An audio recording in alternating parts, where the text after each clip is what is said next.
Living Dhamma, by Ajahn Chah. Living in the world with Dhamma. Most people still don't know the essence of meditation practice. They think that walking meditation, sitting meditation, and listening to Dhamma talks are the practice. That's true too, but these are only the outer forms of practice. The real practice takes place when the mind encounters a sense object. That's the place to practice, where sense contact occurs. When people say things we don't like, there is resentment. If they say things we like, we experience pleasure.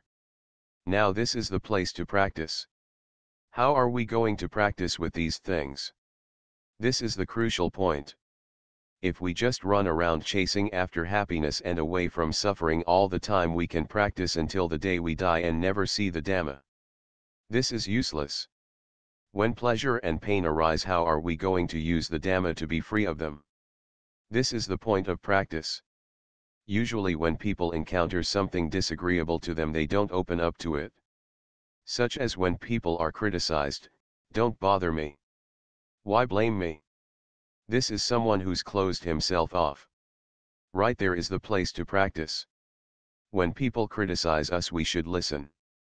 Are they speaking the truth? We should be open and consider what they say.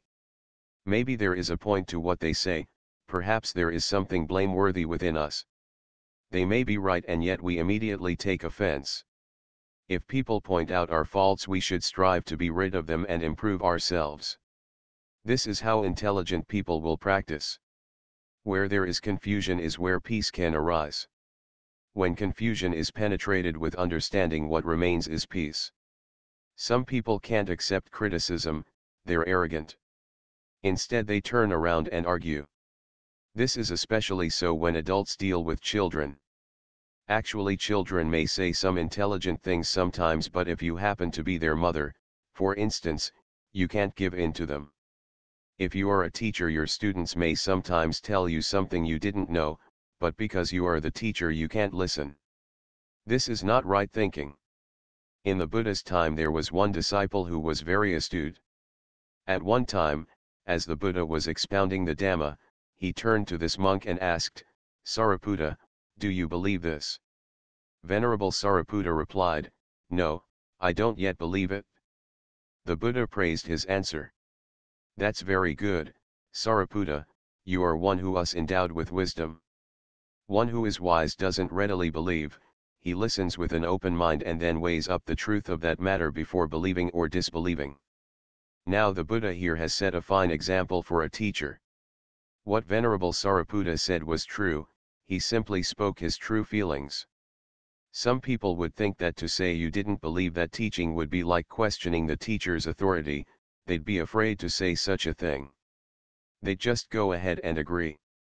This is how the worldly way goes. But the Buddha didn't take offense. He said that you needn't be ashamed of those things which aren't wrong or bad. It's not wrong to say that you don't believe if you don't believe. That's why Venerable Sariputta said, "I don't yet believe it." The Buddha praised him. This monk has much wisdom. He carefully considers before believing anything. The Buddha's actions here are a good example for one who is a teacher of others.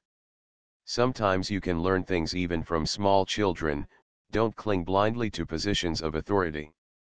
Whether you are standing, sitting, or walking around in various places, you can always study the things around you.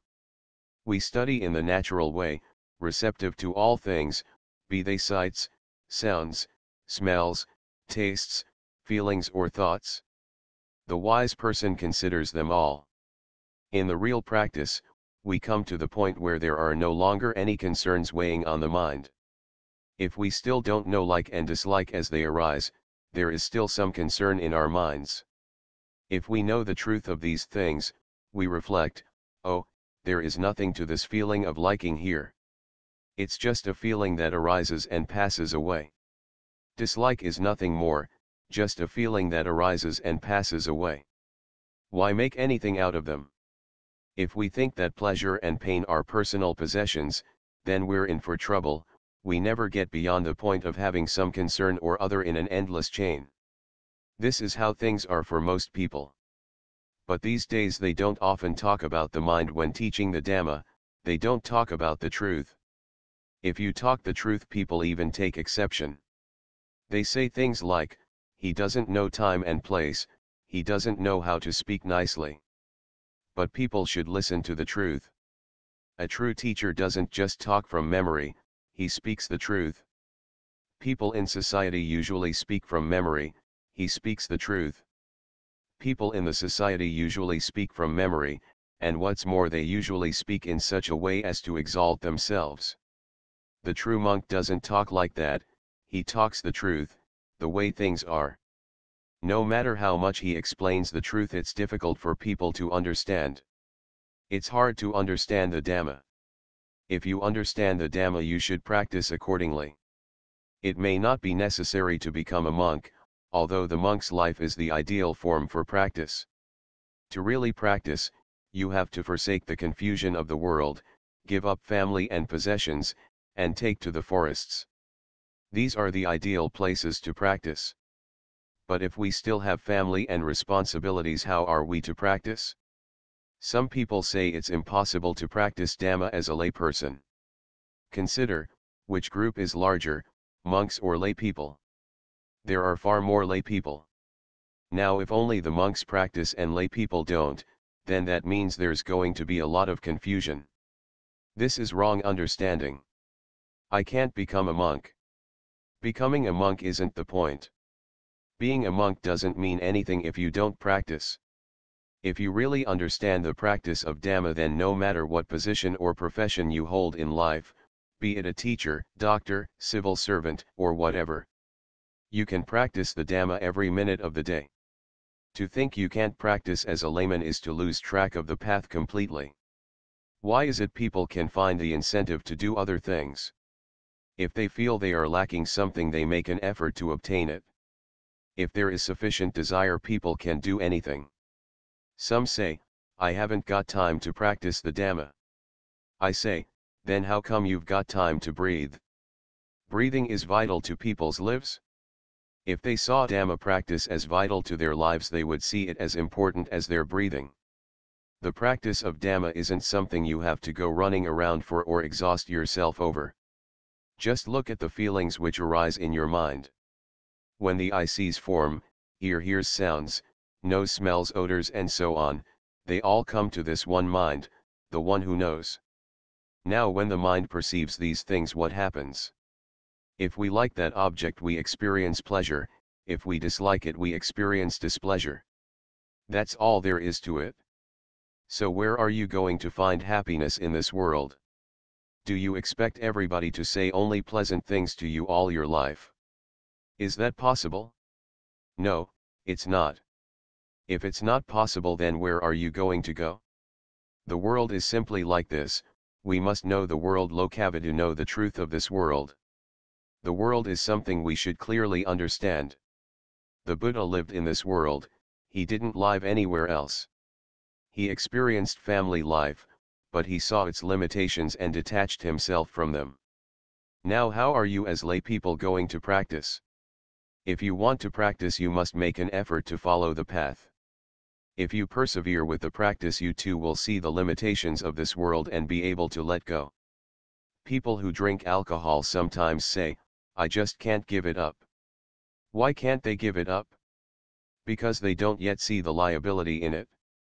If they clearly saw the liability of it, they wouldn't have to wait to be told to give it up. If you don't see the liability of something, that means you also can't see the benefit of giving it up. Your practice becomes fruitless, you are just playing at practice. If you clearly see the liability and the benefit of something, you won't have to wait for others to tell you about it. Consider the story of the fisherman who finds something in his fish trap. He knows something is in there, he can hear it flapping about inside. Thinking it's a fish, he reaches his hand into the trap, only to find a different kind of animal. He can't yet see it, so he's in two minds about it. On one hand it could be an eel, 13, but then again it could be a snake. If he throws it away he may regret it, it could be an eel. On the other hand, if he keeps holding onto it and it turns out to be a snake, it may bite him. He's caught in a state of doubt. His desire is so strong he holds on, just in case it's an eel, but the minute he brings it and sees the striped skin he throws it down straight away. He doesn't have to wait for someone to call out, "It's a snake, it's a snake, let go." The sight of the snake tells him what to do much more clearly than words could do. Why? Because he sees the danger snakes can bite. Who has to tell him about it? In the same way, if we practice till we see things as they are, we won't meddle with things that are harmful. People don't usually practice in this way, they usually practice for other things. They don't contemplate things, they don't reflect on old age, sickness, and death. They only talk about non-aging and non-death, so they never develop the right feeling for Dhamma practice. They go and listen to Dhamma talks, but they don't really listen. Sometimes I get invited to give talks at important functions, but it's a nuisance for me to go. Why so? Because when I look at the people gathered there, I can see that they haven't come to listen to the Dhamma. Some are smelling of alcohol, some are smoking cigarettes, some are chatting. They don't look at all like people who have come out of faith in the Dhamma.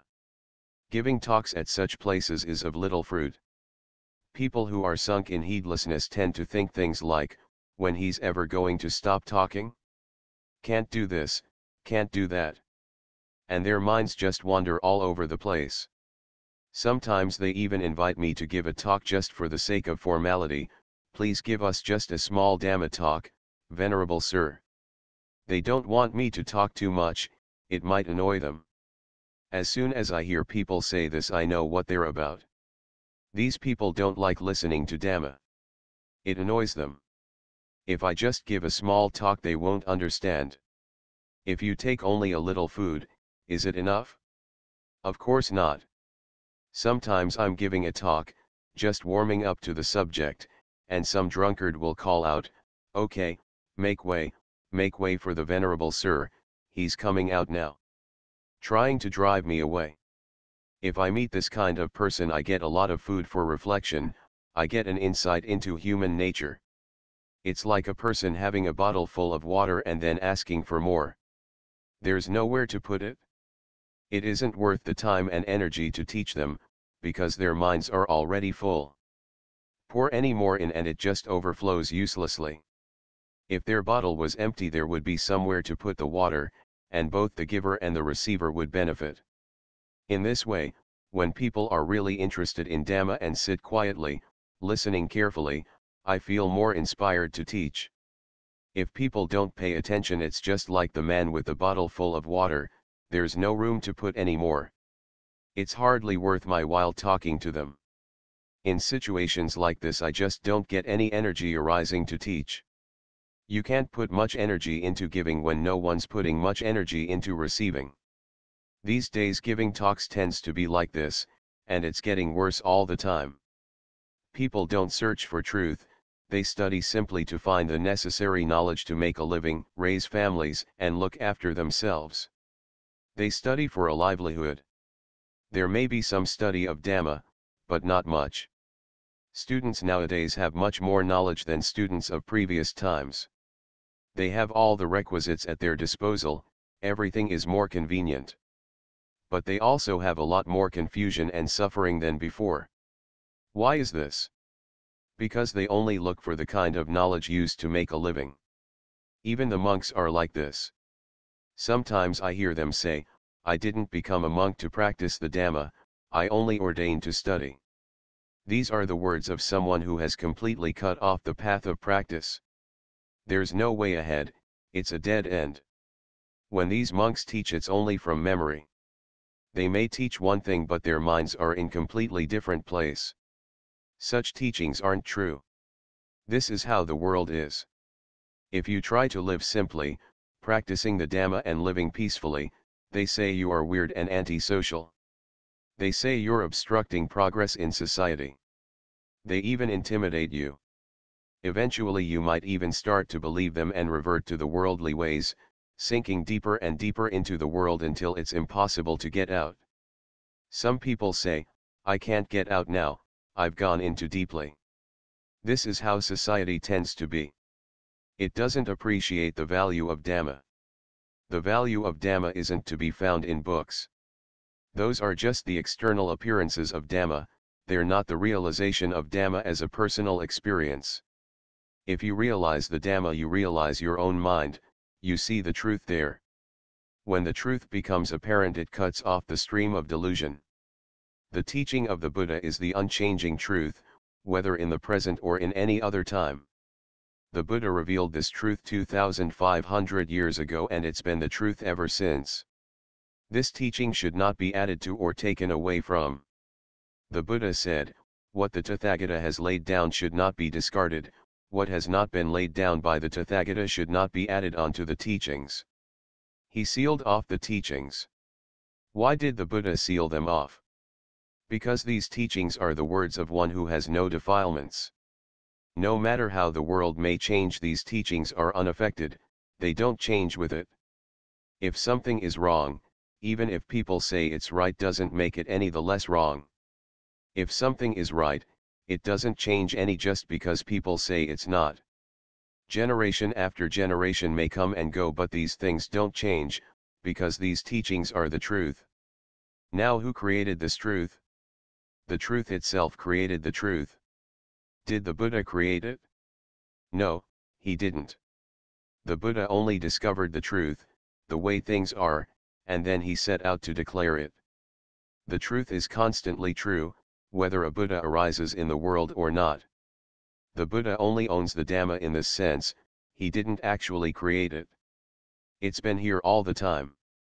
However, previously no one had searched for and found the deathless, then taught it as the Dhamma. He didn't invent it, it was already there. At some point in time the truth is illuminated and the practice of Dhamma flourishes. As time goes on and generations pass away, the practice degenerates until the teaching fades away completely. After a time the teaching is refounded and flourishes once more. As time goes on, the adherents of the Dhamma multiply, prosperity sets in, and once more the teaching begins to follow the darkness of the world. And so once more it degenerates until such a time as it can no longer hold ground. Confusion reigns once more. Then it is time to re-establish the truth. In fact, the truth doesn't go anywhere. When Buddhas pass away, the Dhamma doesn't disappear with them. The world revolves like this.